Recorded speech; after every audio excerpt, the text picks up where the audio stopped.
Hello, my name is Nathan Brummel, and I hope you're having a great day. Today, I am continuing my discussion of the profound insights of Andrew Walls on the growth and diffusion of the Christian church and what the implications are for missions.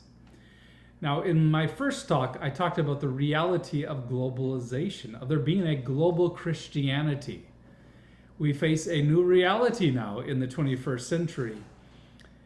But part of the issue is, well, how is it that the church grows? And what we want to talk about now is the role that globalization has played in the rise of global Christianity. But that gets us into a big issue. What is globalization? And what is the relationship between the reality of globalization and a worldwide church? So what is the globalization that has played a role in the growth of a global Christianity? Some attempts at defining globalization see free market capitalism as playing a crucial role in the interconnectivity that now exists between people from different nations and cultures. So globalism is looked at in terms of the rise of a global capitalistic culture and therefore the dependency and relationship between the various economies. But globalization involves more than economic interconnectivity. It also involves social and political interconnectivity. And there's much more. Just think about what it was like 300 years ago. If you lived in England and you were called by God to be a missionary, and you felt a calling to go to the Far East, just think about how long it would take you to travel by ship from London or Liverpool to Indonesia or another place in the Far East. Months and months. And then think of the difficulties that they had with communication between the sending church and a person like Adoniram Judson, far off on the other side of the globe. Now, perhaps the chief cause of globalization has been the growth of free market capitalism and the accompanying world trade.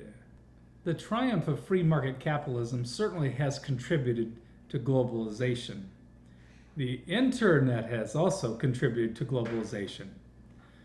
The fall of the communist USSR and the rise of capitalism in China has certainly contributed to an accelerated globalization. Today in politics, there is tension between globalists who support free trade and economic nationalists who are more supportive of local economies. Thomas Friedman defined globalization as involving, and I quote, the integration of free markets, nation states, and information technologies to a degree never before witnessed in a way that is enabling individuals, corporations, and countries to reach around the world further, faster, and cheaper than ever. He continues, globalization means the spread of free market capitalism to virtually every country in the world. So Friedman does identify free market capitalism as the engine driving globalization. The rise of a certain version of capitalism in China has led to all kinds of connections between the United States and China. It's amazing to me how I can purchase something on eBay from China or Hong Kong so easily. Free trade between different market economies leads to new relationships between customers and businesses in the United States and China. John Powell defines globalism, which is closely related to globalization, as the process in which goods and services, including capital, move more freely within and among nations. As globalism advances, national boundaries become more and more porous and to some extent less and less relevant. So globalization involves the movement of products and capital between different countries in a way undreamed of even 30 years ago now. But globalization does not just affect economies, it also affects culture. Just think of the impact of Hollywood on people around the world. Or now, there are actually Bollywood movies from India that are having an effect worldwide. Malcolm Waters identifies globalization as affecting more than economics. He calls globalization a social process in which the constraints of geography on economic, political, social, and cultural arrangements recede, in which people become increasingly aware that they are receding and in which people act accordingly. Now, another thing that has contributed mightily to the acceleration of globalization is the internet. The growth of the internet has played a crucial role. Since the 1990s, there has been a new interconnectivity that has accelerated globalization. This is evident in all kinds of things online, including YouTube, where you can go online and you can now watch or listen or communicate with people from on the other side of the world. Email has made communication so easy. Through the internet, Americans can easily purchase products from other countries. But the internet, you see, also has a cultural effect.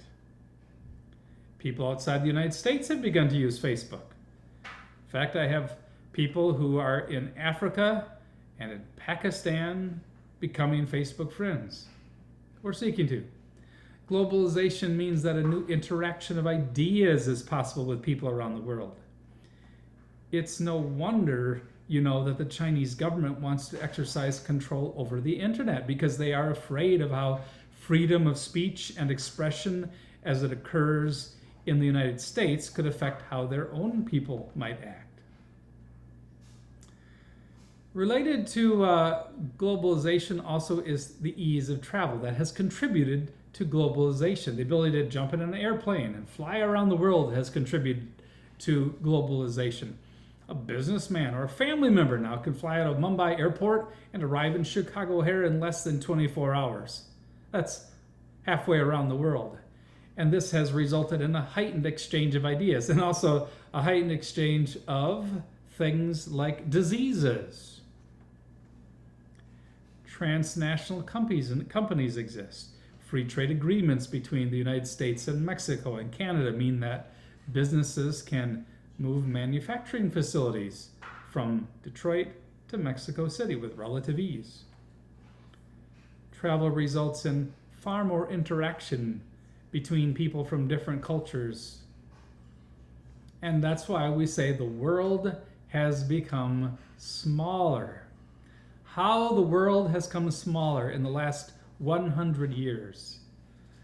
We can scarcely think of a time when there weren't aircraft flying over the Atlantic and the Pacific Oceans.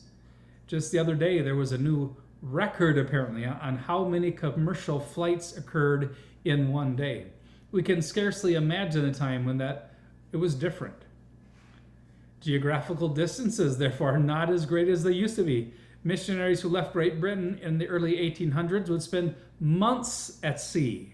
Now a missionary can hop on a plane and be at his exotic location in a single day. In the past, missionaries would send a letter back home that would take 3, 4, 5, 6, 7, 8 months to arrive. Now a missionary can simply sign into Skype and talk face-to-face with family members on the other side of the globe. Mass immigration also has contributed to the rise of globalism. Today, there are large Muslim populations of Africans and Middle Easterners who live in England, France, the United States. Countless millions of immigrants have flowed from Central America and Mexico and South America into the United States. Toronto is no longer a city of mainly French or English descendants of settlers. It's a multicultural city with residents from every ethnic background. New York City is even more multi-ethnic than it ever has been before. World migration undermines nationalism. That's why there are such big controversies over the illegal immigration along the southern border of the United States, because it seems to undermine the sovereignty and the borders of the United States if so many people can simply run across the border. Now, What's important for us as Christians to see is that God is sovereign over globalization. He is sovereign over bringing down Marxist economies. He is the one who decides what economies will prosper and whether free trade will happen between countries. He is also sovereign over war, which can contribute to globalization. Think of all the soldiers who came back from World War II. And if they came from small American cities or villages, they went back home with a much larger view of the world that they inhabited. God is sovereign over the mass migrations that can occur when war occurs. Think of the partition of India that led to mass migrations of Hindus into what we now call India, Muslims into places like Pakistan or Bangladesh. God is using globalization to carry out his purposes in human history. Think of the role that language plays in human history. In these last days, God is using also the widespread use of English for the propagation of the gospel and his truth. He is certainly using the new reality of the internet to carry out his purposes in the kingdom. So that now, like never before, Christians are able to communicate through the internet to Muslims who are in the Middle East. And Korean Christians have been able to travel easily to the United States for theological and pastoral training. Missionaries can move with great ease across great geographical distances. Christians in different countries can be in more contact with each other. National churches can now work with Christians in other countries with far greater ease. God also has used the free market economy and capitalism in the United States to provide American Christians with amazing amount of funds that have been used to send out missionaries, support indigenous ministers, build churches, support hospitals overseas, build Christian schools. And now God is blessing Christian businessmen in China so that they are able to use their wealth to seek first the kingdom of God, even though some of those churches in China are now having their steeples or crosses busted off, and sometimes even the churches are being demolished. But God, you see, is blessing his people with many, many gifts, and those can be used in the kingdom. Christians are diligently sending out missionaries from local Chinese churches to other places in China. In fact, what is striking about the church in China is that they have this dream of bringing the gospel back to the West. They say, we're bringing the gospel back again to Jerusalem, that is going through the Muslim countries to the West. God has blessed many South Korean Christians with sufficient wealth that they can support something that is unprecedented in the history of Southeast Asia, a missionary movement from Asia to the world. So God is using the ease of travel and world migration so that Muslims and Hindus are moving to places like the United States or Canada, where they can hear the gospel like they never did before. Andrew Walls is a missiologist who has grasped the significance of globalization for the Christian church.